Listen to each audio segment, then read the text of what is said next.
Hey everyone, RogueGold here, welcome back to the Division 2. Today we've got the patch notes for title update 22.3. Now we've been waiting for this patch for a long time. I believe 22.2 came out back in December, but it is finally here and it is delivering a lot of pretty good stuff, including a new event that we're going to get into, some big fixes like modifiers in conflict, some glitches in PvP with some named items, some pretty good stuff across the board, so we'll get right to it. As we do, if you end up enjoying this video and you want to stay up to date on everything with the Division 2 moving forward, then I hope you will consider clicking that subscribe button if you're not already a part of our community. We would love to have you around. But without further ado, let's get to it. Alright, so you can see right here on Twitter, they posted a short while ago the Division 2 maintenance alert. It is happening again tomorrow, Tuesday, February 4th. These are the times when the servers will be going down, and the estimated downtime, as usual, is 3 hours. But let's get right to it. We have the patch notes for 222.3. Now, like I said, this is a very long set of patch notes because we've been waiting so long for this update, so I'm probably not going to cover every single little thing on here. But as usual, the link for these will be down in the description in case you want to go and read them for yourself. But let's get to it, starting with the Valentine's event. So the Valentine's event project's chain starts on February 4th. That is tomorrow when this goes live, and it will end on February 18th. So it'll run for 2 weeks. It will be available for all players that have the project system unlocked. And we will be completing 6 new projects to earn rewards, including various caches, a backpack, a mask, and a name the weapon. So pretty good stuff here, especially the rewards part. Usually one of these events, like the summer one or the mooncake one, just comes with one main weapon. Maybe an outfit, I guess, as well, but this seems like a pretty solid haul, so I'm looking forward to that. Stay tuned for a guide that I will do on this tomorrow when this all goes live. Alright, moving on to modifiers. Starting off hot, fix the issue with passive and active modifiers remaining active in conflict after being used in a mission. Super glad to see this fixed up. It has been in the game for far too long in my opinion, but I'm glad that it's finally going to be gone. There was an issue with the Centurion Scabbard Exotic where the counter part of the talent while using the Impatient modifier would permanently revert the magazine size to its normal size. That's been fixed up. Incorrect info was being displayed on the description for the Stellite Coding Hostile modifier. That's resolved. And in Journey 6, there was an instance where the Tapper mod was being referred to as passive modifier, so that should be corrected. Moving on to manhunts, they fixed the issue where the manhunt notification remained active even when the week scout is complete. Sometimes the manhunt menu was switching to scouts. The intel from scouts 12 and 13 were swapped, but that should be fixed. And we got 2 more here, including visual and audio. Moving on to gear, weapons and talents. The issue with the Slayer snowball gun, the airborne projectiles transforming into grenades or throwable skills while shooting. This was a big one that was happening in the Dark Zone.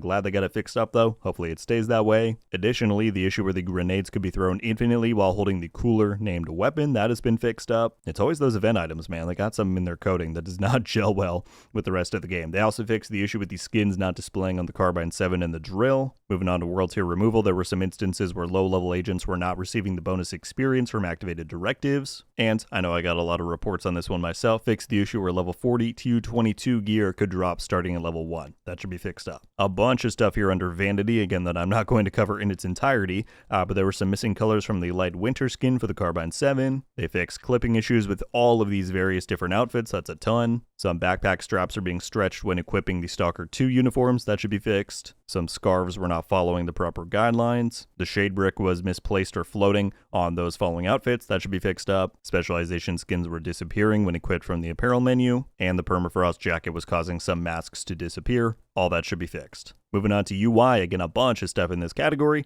Let's just go through some of the highlight ones. Some cache selection menus were showing Year 6 Season 1 caches. That should now be the proper season. The unnerved talent description did not mention that the marks can expire. The seasonal modifier UI could be present in the weekly cache menu. There was an issue where the inspect item button from the options menu was grayed out when trying to inspect a weapon that was marked as a favorite. That should be fixed. There was an issue with the Isaac hologram and these following things when using those following items. There's an issue during global events where the activate and deactivate button was not grayed out even when you were in a party and you were not the group leader. The Visionario mask was appearing in the chest section of the crafting table and not the mask section. That should be fixed. A leaderboard problem here where the completion time for the Paradise Lost incursion while you were in a group was not being added or updated. That's good to see fixed up. And yeah, like I said, tons of stuff under UI there. Down under other, finally, we get to where the network and Nemesis recordings were in the wrong spots in the collectibles menu. Those should be swapped back to their correct positions. The claim a battle pass reward objective from the seasonal journey was not able to be,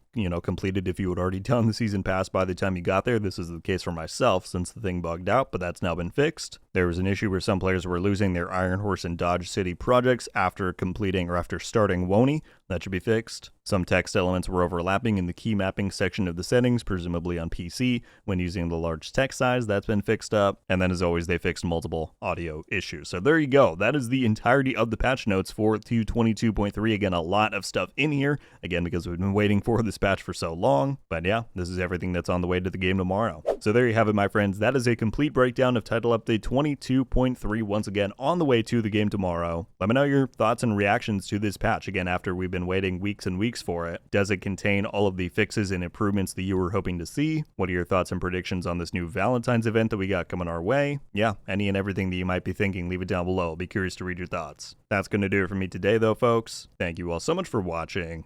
I'll see you in the next one. RogueGold. Ow.